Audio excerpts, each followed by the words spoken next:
Hey guys, thanks for checking out the video. For this one I'm going to do something I've been waiting a long time to, and I think I've told you I'm going to do 5 or 6 different times. So I'm going to spray paint my wheels. So the first time I did them with the Plastidip type coating. It was from a different brand, so it's a peelable paint and it still looks decent, but when I clean it I notice there's parts where it's going a little bit dodgy and it's just looking a little bit worse, where there's some parts where the white's looking a bit more browny and beigey. So I want to give them a proper coat of paint. I used Plastidip the first time because I wasn't too sure whether I was going to use them or whether I was going to keep them white forever. But I really like the look of them on the car, so I think I'm quite settled on that colour. So now I'm going to do them permanently. So what I'm going to do, I'm going to peel off the Plastidip, give them a coat of some high-build primer and sand them just to get rid of some of the roughness. The first time, well, when I first got them, there was silver paint on gold and there were some bits flaking off, and rather than sand it to make it difficult to take the Plastidip off, I just sprayed the Plastidip straight over the top and sort of made do with it. But if I'm going to put a primer coat on and something that paint's going to seep into and grip onto better, I might as well sand it back and do the job properly. So the steps will be: remove the Plastidip, spray paint primer, sand it, spray paint a coat of paint and then lacquer them, and then I'll probably cut back through it afterwards. So what I'll do, I'll get there and I'll get the material set up and catch up with you. So I've put the car back on its winter wheels just whilst I paint the other ones. These are just some standard Subaru wheels painted in a BMW bronze, but I'll just run those whilst I paint the proper ones. Now I'll show you the materials.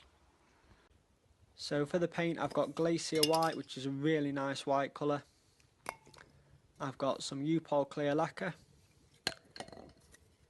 and some high build primer. I've gone for white in the high build primer just because it makes life a lot easier, so you're not covering grey with white and having loads of nightmares.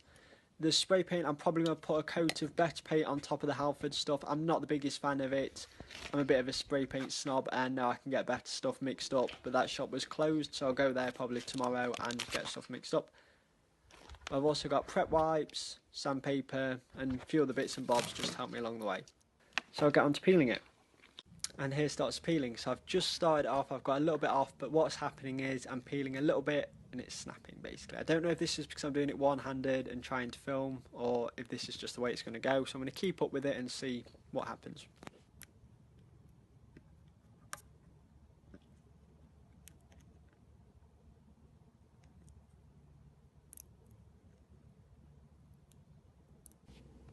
So I put the camera down for a bit, managed to actually get a decent chunk off, and you can sort of see it's peeling, but you can also see there's rips in it, and that basically happens. So it's not coming off the best. I'm not sure yet. I've got a backup plan, but I'm going to keep on going and see if I can get a decent section of it, catch up with you.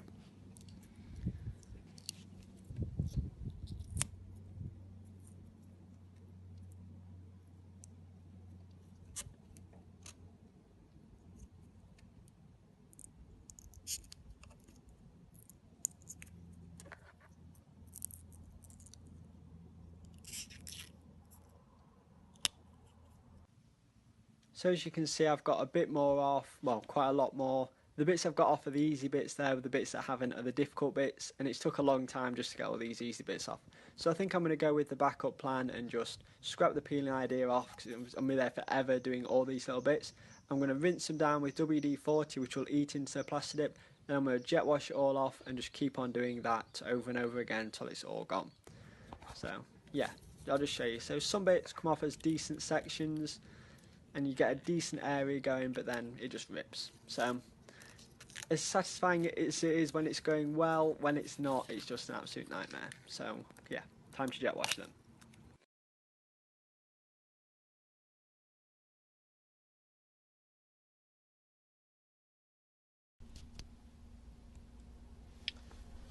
Okay, so I don't know how much of the actual process of removing the dip I actually got on film. I had a bit of a nightmare removing it and a bit of a nightmare filming it. I noticed I set up a time lapse. I don't know how long I've got of it yet because I've not looked through the footage, but I noticed the camera had turned off halfway through, maybe 10 seconds in, couldn't even tell you. So sorry that I've not covered that as well as I intended to. But basically what I did, I started peeling it off, it came off in little chunks. Sometimes it come off in decent sections on the more flatter surfaces, but I knew it was going to take forever. So instead of peeling it off section by section, I sprayed them down with WD-40, then jet washed them, then sprayed them down with brake and clutch cleaner, which is a bit more of a stronger solution, jet washed them, and kept rinsing and repeating just to eat into the stuff and then try and get it off. But they're pretty much clean now. I might have to do a little bit more just before I sand them, but what I'm going to do, clean them up, sand them down, so I'll get a light keying to the surface, which just means the paint's got something to apply to. Then I'm going to hit them with some high build primer, which is just a really thick primer that I can sand into to get rid of any imperfections. And then once that's done, I'll probably paint them and lacquer them, maybe tomorrow, maybe later. I'm not too sure about that at the moment. But I'm hoping to get the keying, the lacquer, the primering and the painting done today. So I'll catch back up with you once I'm at the farm. Right, so I've got the majority of the Plastidip off them finally. As you can see, there's a few little bits left over, a few smudges, blemishes, just little bits that are left behind. So I'm going to give them one last clean, and then I'm going to get some sandpaper out and key into the paint. So now it's the sanding part. So I'm basically working away around the wheel. I don't want to create deep like scratches in the paint, but I do want to create light scratches over the whole thing. Basically what I want is there to be scratches all over the wheels, so when the paint goes on, it goes into all the little crevices and all the rough parts, instead of sitting on top of something that's super smooth and basically falling off. You can see with the gold underneath, it hasn't been done that properly, and that's why the paint's flaked off. So with these ones, I'm going to create loads of scratches all over the spokes, the lips, every part of those wheels is going to be lightly sanded, and then I'm going to clean them up and put some primer on.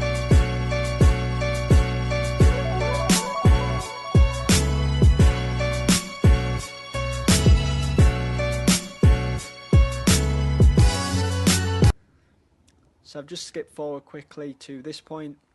As you can see, there's scratches all over them. I've not missed any of the little gaps, the difficult bits. I've made sure to get stuff, well, get the sandpaper into every little crevice. And what I'm going to do now, I'm going to mask them off and start spraying.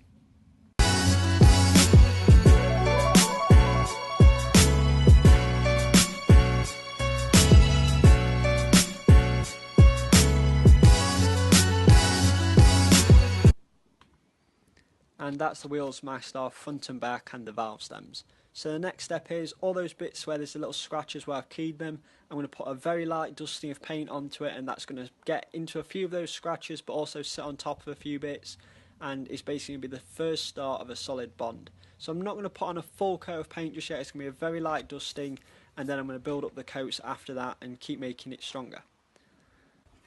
So I've got the can of primer now. I'm going to spray a light coat all over this wheel. So that's a bit too solid. That is more like what you want. So you probably can't even see this paint going on, but there's actually a light dusting of paint going over the entire thing, and that little drip just there is about the opposite of what I want. So I'm going to get rid of that, and here we go. So as you can see little dots of the primer. What I'm aiming for is those little dots. So I don't want a full coverage of paint, like I said, I just want these little dots all over the wheel.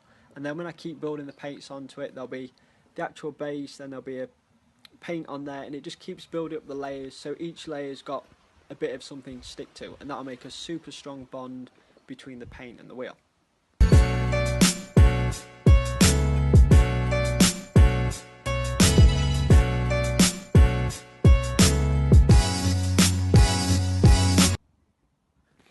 And that's the primer done.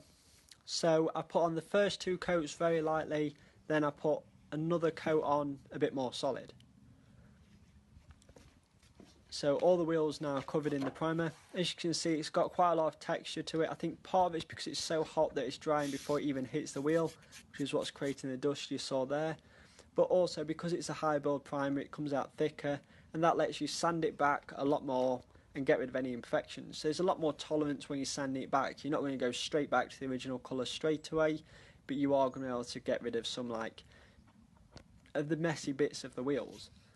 So as you can see, there is quite a lot of dust on them, but there's also a lot of texture. You can probably hear and see some bits just there. There you go, you can actually see the dust on my fingertips. So what I'm going to do, I'm going to use about 800 grit sandpaper. I'm going to go back and forth over every section of this and just give them a good sand till they're nice and smooth.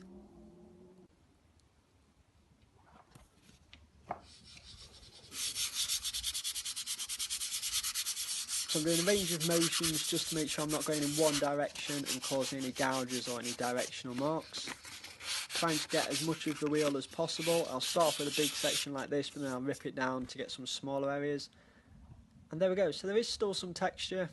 If I compare the two, you can see the difference, but you can also see there's still some texture. Once I've put the camera down, I'll go over them a bit better and I'll give them a bit more of a sand until they're nice and smooth, and then I can start putting paint on.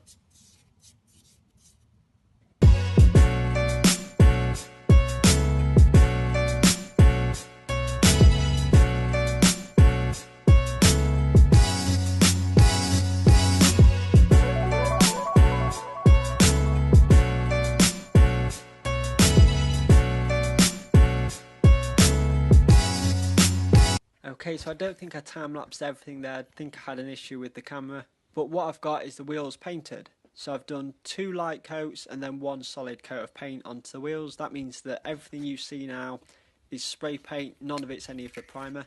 This is the paint I've used on top of the Halford stuff. So this is colour matched by a custom mixing company. I trust them a little bit more than I do Halford's off the shelf stuff, because I know both spray cans are the same. When you buy it in bulk from a store, you don't know if 2 mixers were done the same or at different times. It's just a bit better to get it done by someone you trust, I think.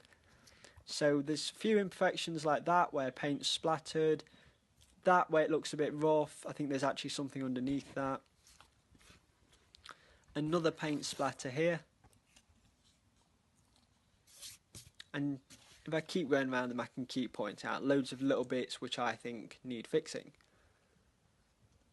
So what I'm going to do, I'm going to wet some sandpaper, make sure it's really soaked in water, wet the wheels a bit and give them another sand down. The difference between this one and the one with the primer is I'm not going to be creating as much dust with this.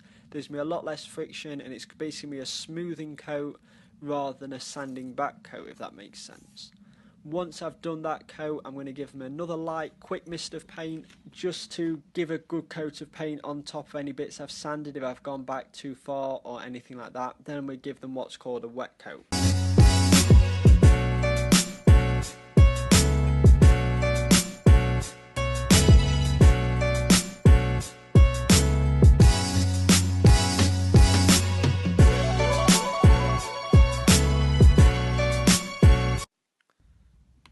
Okay, so now I'm going to do the wet coat I mentioned earlier. Essentially a wet coat, it's in the name really. Instead of putting on lots of light coats, I'm going to put on 1 solid coat that's going to go on really wet. As it dries, it's going to seep around a little bit, not drip, but it's going to move slightly and it's going to fill in the low spots and move away from the high spots. What that means is it'll get a very nice cover of paint all over in one, dry together, and basically make it more of a glassy finish for the lacquer to go on.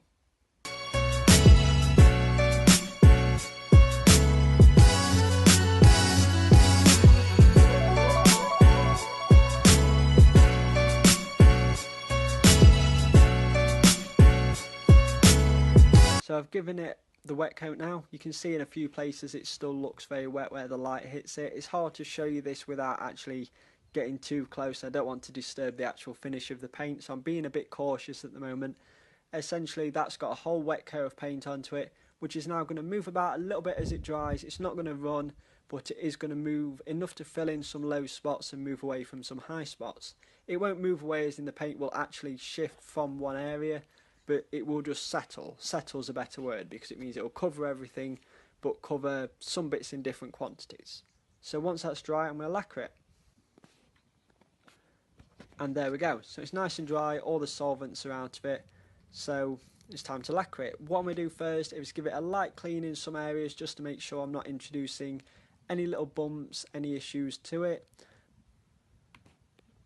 I won't be sanding it again at this point because that'll introduce scratches which could show up in the lacquer. They might not even show up in this but show up in the lacquer, so that's a risky move, but I am going to give them a quick clean just to make sure.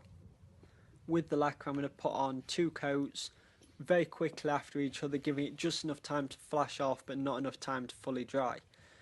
with lacquer, most people say 1 to 2 coats. Some people stick very firmly to 1 coat, usually the professionals who are using spray guns, because they can mix up a better mixture to suit how they're going to spray it.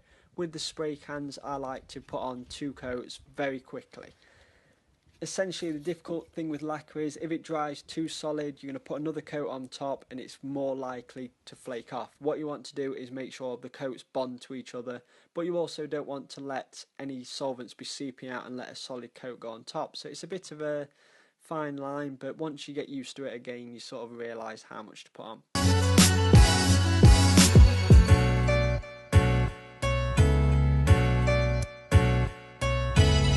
Okay, so now the lacquer's on, it's still wet, so I've got to be careful. But what I've done, I've essentially started in one direction, gone over the entire wheel, moved around it a quarter, done the same thing again, and done that 4 times. So each quarter I've basically given it a pass. That means there's no bits that are going to be missed and the lacquer's going to get into every little crevice. Now I'm going to let it dry enough to put it in the car. I'm going to take it home, wait for them to dry for about 2 or 3 days, maybe a little bit longer. But what I want is the lacquer to be fully solid. So I'm going to try and find an area that's not going to be seen, poke it with my fingernail. If that causes a crease in it, I'll know it's still wet. If it doesn't, it'll be hard enough. Then I'm going to go over it with cutting compound, which is essentially a polish with a little bit of grit in it, a really strong polish. That'll flatten the whole thing down, so it'll make all the shininess disappear. I'm then going to work with a strong and a light polish to make that shininess reappear, and that's what will get rid of any little imperfections or any orange peel effects. So now I've got the finished wheels. They aren't the best, there's a bit of orange peel that I would have liked to get rid of, I'm not going to lie, but you only see it this close, you don't really see it from a distance, but I will show it you just to be truthful. What I might do is fix them again when I've got a bit more time, but for now I want to get them on. The other thing is, these have clearly seen better days. From the outside they look a bit rusted, I don't like the locking wheel nut key, and they actually have difficulty getting onto the threads.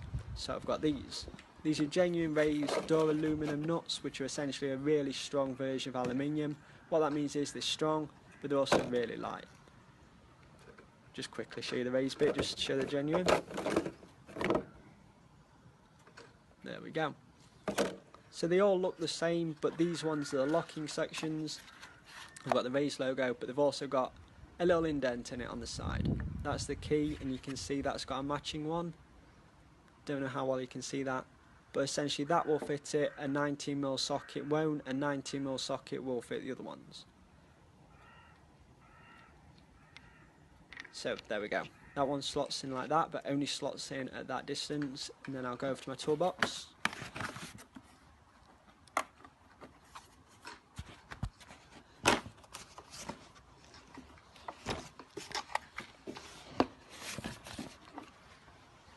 Not doing a very good job of this, sorry. But there we go. So that's a 19mm socket. That will fit onto the other ones, but I'll show you what happens on a locking one. So if you look, as I twist it past that, it doesn't actually engage onto that socket because each section of that hexagon, I think it's hexagon, is different lengths. So don't really look at it, you can't see it, but it'll only fit into that key, even though both of them look kind of the same. You can see differences, but until you look for those differences, you don't really see them. So I'm very quickly going to jack up the car, swap them over, and then show you.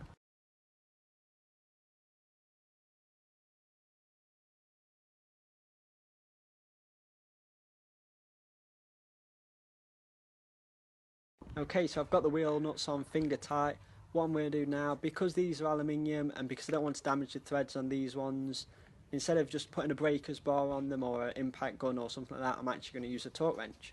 So Rays recommend, 1 second, there we go, 88 to 118 Newton meters of torque.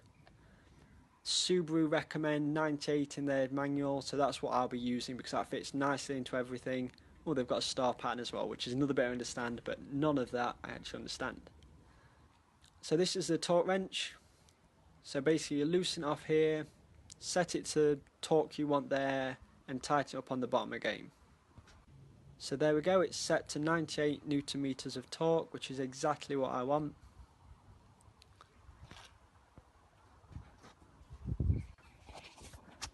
And I've got it onto the wheel nuts. So what I'm going to do, I'm going to very smoothly move this. I don't want to rag it about as much, I want to be very smooth because then it won't give it an incorrect reading. If I pull on it, like jerk it, it might give it an incorrect reading for a split second. It could click and I'll think it's tight enough. So I'm just going to keep tightening up smoothly. And there we go. It just clicked. I don't know if you heard that, but you feel it sometimes more than you hear it. I'll just do it again.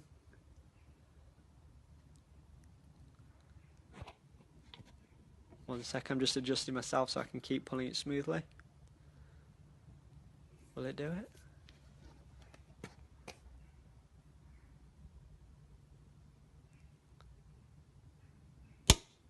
There we go. So now I've done that, I'm going to go around each one, tighten it up, but then go around it all again just to make sure, so I've know 100% they're tightened up right, and I'll catch back up with you. And there we go. So they're on. I'm really happy with how they look. They look less creamy than the last set. They actually look like a nice crisp white. The wheel nuts look lovely. I need to put the centre caps on because that's going to annoy me. Be able to see the crown nut on the hub there. But yeah, I'm really happy with them. The wheels and the nuts. There are a few imperfections to the wheels, but I can overlook them because they look really nice from a distance. Thank you very much for watching the video. If you enjoyed it, please like it or subscribe. If you have any questions, feel free to ask me. I'm sure I can help you out with anything. And yeah, I'm just going to dig out the centre caps, put them on, and I'll end the video. And there we go, there's the ProDrive centre caps on, so it looks nice, neat and finished.